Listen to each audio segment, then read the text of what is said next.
तो हिंदू राष्ट्र बनाएंगे, सारे हिंदू एक हो जाओ। तो इन्होंने बता दिया आप सिर्फ एक समय पे एक हो जाओ, जब वोट का टाइम आए, जब एक हिंदू वाचक जो सरकार बनी पड़ी आज के समय पे कि हिंदुओं की सरकार, हिंदुओं की सरकार, तो कट जाओगे, ये सारी बातें बोली गई थी। तो इन्होंने बता दिया कि काटेंगे हम, बटना नहीं है। हम जैसा करें वैसा आप मान लो। कुछ दिन पहले देश में चल रहा था कि धर्म नहीं जाति पूछो, और अभी इटावा में उत्तर प्रदेश में धर्म नहीं जाति पूछ के निशाना बनाया गया, अमानवीय कृत्य किया गया, बाल काटे गए, नाक रगड़ाया गया और शुद्ध किया गया गंगा जल या गौमूत्र से नहीं, स्त्री मूत्र से। जो कहते हुए भी शर्म की बात आ रही है, हम भी बोलते हुए भी रुक रहे हैं थोड़ा सा कि ये सब सोच भी नहीं सकते। और जो वो जाति थी वो यादव थी, और हमारे साथ विवेक यादव ही मौजूद, इनसे बातचीत करेंगे। यादव जी, पहले तो स्वागत है। बहुत बहुत शुक्रिया। क्या कहेंगे, ये जो इटावा में हुआ, इटावा ऐसी जगह कहा जाता है कि यादव का गढ़ है, और उसी यादव के गढ़ में एक यादव के साथ ऐसा हो गया। देखिए, जो लोग बोल रहे हैं ब्राह्मणों के गांव में गए थे, तो मैं आपको बता दूं कोई पूरा प्रॉपर ब्राह्मणों का गांव नहीं था, वो एक छोटा सा टोला था। 100 घर अगर मान के चलो पूरे गांव में है, तो एक छोटा सा टोला था, उसमें वो कथा वाचने गए थे। और वो गए नहीं थे, वहाँ पे जो पंडित लोग हैं जिन्होंने 2-4 बार उन्हें और जगह पे कथा वाचते सुना है, वो लोग इनको लेके गए थे। ठीक है, तो ऐसा नहीं कि वो कहीं जबरदस्ती चले गए थे। ठीक है, बातचीत हुई होगी, सारी चीज़ें हुई होगी, पूछा पाछी हुई होगी, आधार कार्ड ये और वो। ठीक, तो उसके बिहाफ पे इन्होंने पूछा, तो उन्होंने भैया बता दिया कि हाँ भैया यादव हैं और कथा कर रहे हैं, यहाँ नहीं पता नहीं कहाँ करके आए हैं। कई कथाओं में लोगों ने देखा भी था। ये सारी चीज़ जो वहाँ के गंदी मानसिकता कह लीजिए या फिर बीमार मानसिकता के जो लोग हैं ना, उनको ये चीज़ पसंद नहीं आई कि हम 50-60 आदमियों को कोई हमसे नीची कास्ट वाला कोई प्रवचन दे या भगवान का नाम ले या कथा करे। वो बोल रहे हैं कि पैर छुपवाए, ये किया वो किया। तो ये चीज़ उनको नहीं समझ आई। क्या आप कृष्ण जी के यहाँ पे जाते हो, क्या आप वहाँ पे पैर नहीं छूते हो? और वो जो गद्दी होती है जहाँ पे बोला जाता है साक्षात एक तरीके से भगवान बैठे होते हैं, जो व्यासपीठ पे उस समय पे बैठा हुआ होता है। और अगर उनको शास्त्र का ज्ञान नहीं था तो फिर आपने उन्हें बुलाया क्यों? आप उनको सुन सकते हो जब तक आपको नहीं पता था कि वो किस कास्ट के। जाति नहीं, जाति गलत बताई थी, बाद में आधार कार्ड देखा तो जाति अलग थी, निकले यादव। अगर उन्होंने झूठ बोला, मैंने मान लिया झूठ बोल दिया, तो आपके अंदर मानवता बची हुई है क्या? या आपने अपने आप को भगवान से ऊपर समझ लिया है या फिर संसार से ऊपर समझ लिया है? आप उनसे बोलते कि हाँ भाई तुम्हारी जाति ये है, हमें नहीं पसंद आया, आप जैसा भी है उन्हें वापस भेज देते। अगर कोई मुनाफा नुकसान पैसा लिया था तो वो एक्सचेंज करके आप उन्हें वापस भेज देते। लेकिन आपको ये दिखाना था कि हम सबसे श्रेष्ठ हैं, और हम सबसे श्रेष्ठ हैं, और हमसे जो नीचे जाति वाले हैं या जिन्हें सरकार के तौर पे ओबीसी में दे दिया गया है, एसटी में दे दिया गया है, माइनॉरिटीज़ में दे दिया गया है, जो सरकार के जो इन्हीं लोगों की बनाई व्यवस्था है उसमें भी दे दिया है, क्योंकि सबसे श्रेष्ठ वो होता है जो अच्छा ज्ञानी होता है।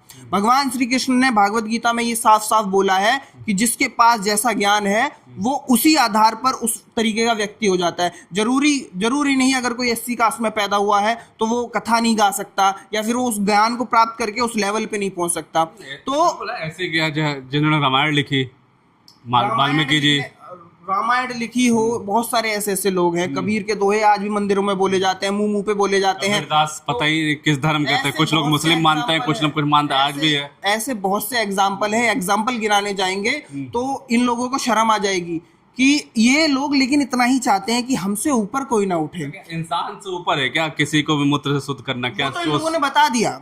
इनकी जो मानसिकता है, ये जो 10% लोग हैं, जो 90% हमारी हर तरीके के संस्थानों पर कब्जा जिनका है, इन्होंने ये साफ साफ बता दिया कि हम क्या सोचते हैं। आपने पहलगांव देखा, वहाँ धर्म पूछा जा रहा था कि कौन से धर्म से हो, और ये जो हिंदू राष्ट्र बनाएंगे, सारे हिंदू एक हो जाओ। तो इन्होंने बता दिया आप सिर्फ एक समय पे एक हो जाओ, जब वोट का टाइम आए, जब एक हिंदू वाचक जो सरकार बनी पड़ी आज के समय पे कि हिंदुओं की सरकार, हिंदुओं की सरकार, तो कट जाओगे। ये सारी बातें बोली गई थी। तो इन्होंने बता दिया कि काटेंगे हम, बटना नहीं है। हम जैसा करें वैसा आप मान लो। मतलब इतनी शर्म की बात है। पहले गोबर पे बात होती थी, गाय के मूत्र पे बात होती थी, शुद्धिकरण, गंगा जल पवित्र है उसमें कोई, लेकिन अब जो इन्होंने अब जो इन्होंने जो चीजें दिखाई हैं, वो जो छींटे मारे हैं, क्या बीती होगी उस समय उस इंसान पर, हवा भरवाई गाड़ी के नीचे और हंस हंस करके। वो तो वीडियो सब कुछ बता रहा है। पहले वीडियो में बोलते हैं कि दलित समाज से हैं, ठीक है, उस जाति को सूचक करके बोला कि ये हैं, अपने आप को यादव बता रहे हैं, और ये तो दिखने में यादव भी नहीं लग रहे। मतलब इनको दिखने में कौन यादव है कौन नहीं है ये भी पता चल जाता है। तो सवाल तो है कि इंसान तो थे ना, हिंदू थे, सबसे बड़ा बात सनातनी थे, यही सबसे बड़ा सवाल है। तो आज भी ये अपने आप को छोड़ के किसी भी जाति, चाहे यादव हो, दलित हो, ओबीसी हो, जाट हो, किसी को हिंदू नहीं मानते। देखो मैं बता रहा हूँ कि नहीं पेट में हजम होता। आपने लखनऊ में एक फेमस चाय वाले हैं, उनका बयान पढ़ा होगा, शर्मा जी चाय वाले हैं, उन्होंने भी बोला था कि मनुस्मृति के हिसाब से देश चलना चाहिए, फिर बाद में माफी मांगी एक्सेट्रा वगैरह छोड़ो। और ये सारी की सारी चीजों पे जो सच में आज के समय पे कुछ % यादव हैं जो भाजपा की सोच से चलते हैं, जो कट्टरवाद से चलते हैं, जो ऐसा लगता है उनको कि हम शूद्र ना होकर के, बैकवर्ड ना होकर के हम क्षत्रिय बन गए, हम सबसे श्रेष्ठ बन गए हैं। आज उनकी ये गलतफहमी इन लोगों ने निकाल दी है। ये जो हुआ है उससे अगर आज भी ये लोग नहीं समझे कि मानसिकता कहाँ पर है, जो लोग समझते थे ना कि हम हिंदू बन गए हैं, ऐसा हो गया वैसा हो गया, ये हम इनके बराबर हो गए, आज उनको एक तरीके से अलार्म मिल गया है कि भाई तुम हो क्या। यादव जी ये क्या है, धमकी दे रहे हैं यादव, वहाँ जाके करेंगे मारेंगे पंडित, रो के वीडियो बाइट दे रहा हो पंडित जी।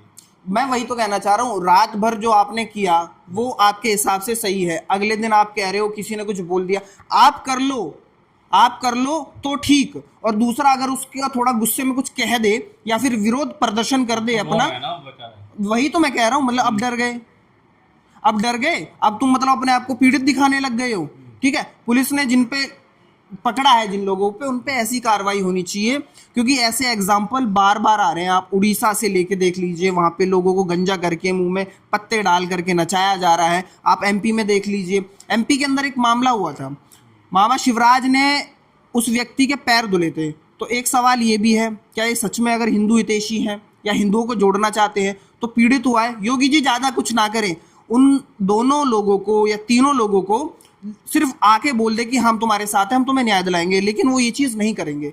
अखिलेश यादव ने जो किया है कल, उन्होंने बता दिया, चाहे बनारस वाले मिश्रा जी हों, चाहे वो आगरा वाले सांसद हों जो दलित समाज से आते हैं, चाहे अयोध्या वाले सांसद हो जो दलित समाज से आते हैं, चाहे आज उनकी कास्ट के लोग हों, चाहे माइनॉरिटीज़ के मुस्लिम लोग हों, अखिलेश यादव एक आज के समय पे ऐसे नेता हैं जो खासकर प्रदेश में किसी पे भी अत्याचार होता है, खासकर उत्तर प्रदेश में बता रहा हूँ, वो हर किसी के साथ बिना जाति बिना भेद के साथ खड़े रहते हैं। मिश्रा जी खुद माफ़ी मांगते नजर आए कि मैं माफ़ी मांगता हूँ, लेकिन भाईचारा खत्म नहीं होना चाहिए वो।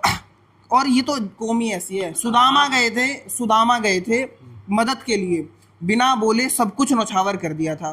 तो मुझे ये नहीं समझ आता कि ये लोग किस तरीके के लोग हैं। दान दक्षिणा सब इनको मंजूर है, ठीक है।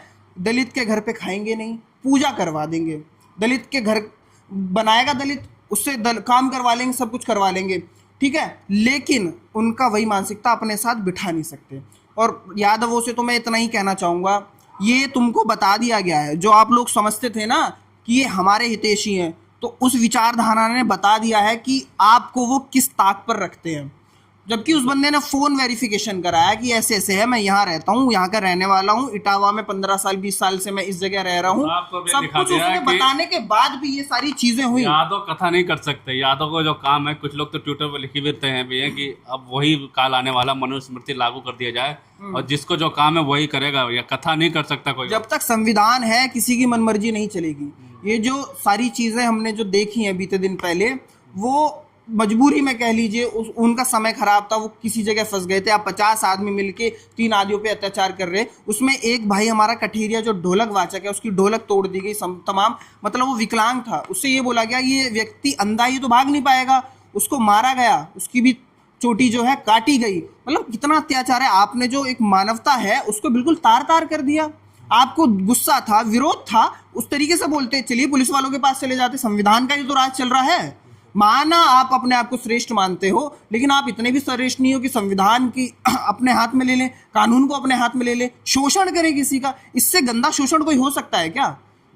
ये बहुत सारे सवाल ये छोड़ के चले गए हैं, और इसका जो परिणाम है वो यही होगा कि योगी जी को अब समझाना पड़ेगा कि भैया कौन सी, जो ये बोलते हैं ना बटोगे तो कटोगे, मोदी जी बोलते हैं बटोगे तो कटोगे, अभी तक ना योगी जी का कोई बयान आया है, ना मोदी जी का बयान आया है, और पूरे देश में इस चीज़ की चर्चा ऐसे हो रही है, ये मान के चलिए ये बहुत बड़ा कृत्य कर दिया गया है। और उत्तर प्रदेश जहाँ पे इतने सारे यादव लोग रहते हैं, अब उनके दिमाग पर क्या बीत रही होगी कि किसको हमने मुख्यमंत्री बना दिया है।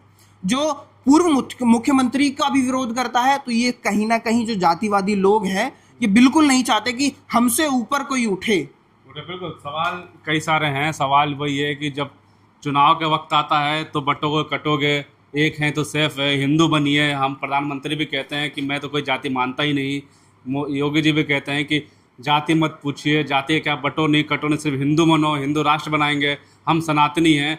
तो सवाल यही उठता है कि जो ओबीसी है, पीडीए परिवार है, जो पीडीए की बात करूँ, यादव हो जाट हो, ये सब तो है। ये लोग अभी जो आपने देखा था, पांडे जी हैं जो विपक्ष के नेता भी बना रखे हैं इन्होंने सदन में, उनका विरोध किया इन लोगों ने, ठीक है, उसी विचारधारा के लोगों ने।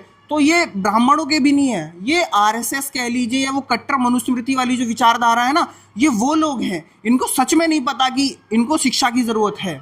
मैं ये बोल रहा हूँ, इनको अब स्कूल भेजने की ज़रूरत है। ये जो पुरानी चीज़ों में उलझे हुए हैं, इनको अब सच में पकड़ पकड़ के स्कूल भेजने की ज़रूरत है। इन्हें पता ही नहीं किसका विरोध करना है, किसके साथ चलना है, तो ये देश को उद्धार नहीं कर पाएंगे। हम लोग कहते हैं कि विचारधारा के साथ चलिए, देश के साथ चलिए, भाईचारा के साथ चलिए, हिंदू हो, मुस्लिम हो, सिख हो, ईसाई हो, एसटी हो, माइनॉरिटी, कोई भी हो, सबको इंसान की नज़रिए से देखिए, काला गोरा का भेद मत करिए। लेकिन ये जो मनुस्मृति मानने वाले लोग हैं, ये कभी जीवन में नहीं चाहेंगे कि उनसे ऊपर कोई बढ़े। बिल्कुल, सवाल यही, बहुत सारे सवाल अब खड़े हो चुके हैं। आप लोगों को भी सोचना और समझना होगा कि सिर्फ चुनाव के टाइम पे ही आप हिंदू बनेंगे या पूरे 5 साल में हिंदू बनकर रहना चाहेंगे। क्या आपको अधिकार सिर्फ चुनाव के टाइम पे आके आप मंदिर जा सकते हैं, आपके पैर छुए जाएंगे, आपके पैर धो के आपके साथ खाना खाया जाएगा, लेकिन उसके बाद आपके साथ क्या हो रहा है, चाहे मध्य प्रदेश में हो चाहे उत्तर प्रदेश में हो। उत्तर प्रदेश में अब ये सवाल ये है कि बटोगे या कटोगे नहीं। मोहन यादव को भी सफाई देनी पड़ेगी। मोहन यादव इसी उत्तर प्रदेश में यादवों को जोड़ते हुए घूम रहे थे, और अब इन दोनों या 3 लोगों के साथ जो हुआ है, क्या मोहन यादव इनके साथ खड़े हैं? क्या मोहन यादव को भी भाजपा वैसे ही ट्रीट करती है, या मोहन यादव भी उन लोगों के साथ बैठते हैं, तो क्या उनके साथ भी ऐसा ही होता है? तो मोहन यादव को भी सफाई देनी पड़ेगी, क्योंकि इस समय पे उनकी भी जिम्मेदारी बनती है। और वो भी उत्तर प्रदेश में जगह जगह घूम रहे थे, यादवों को भाजपा के साथ जोड़ रहे थे, यादवों को उस विचारधारा के साथ जोड़ रहे थे जिससे कहीं ना कहीं वो दूर रहते हैं। चलिए, बिल्कुल साफ तौर पे जो भी कुछ भी आपके मन में विचार है, हमें कमेंट बॉक्स में अपनी राय जरूर दिया करिए, ताकि हमें ये पता चले।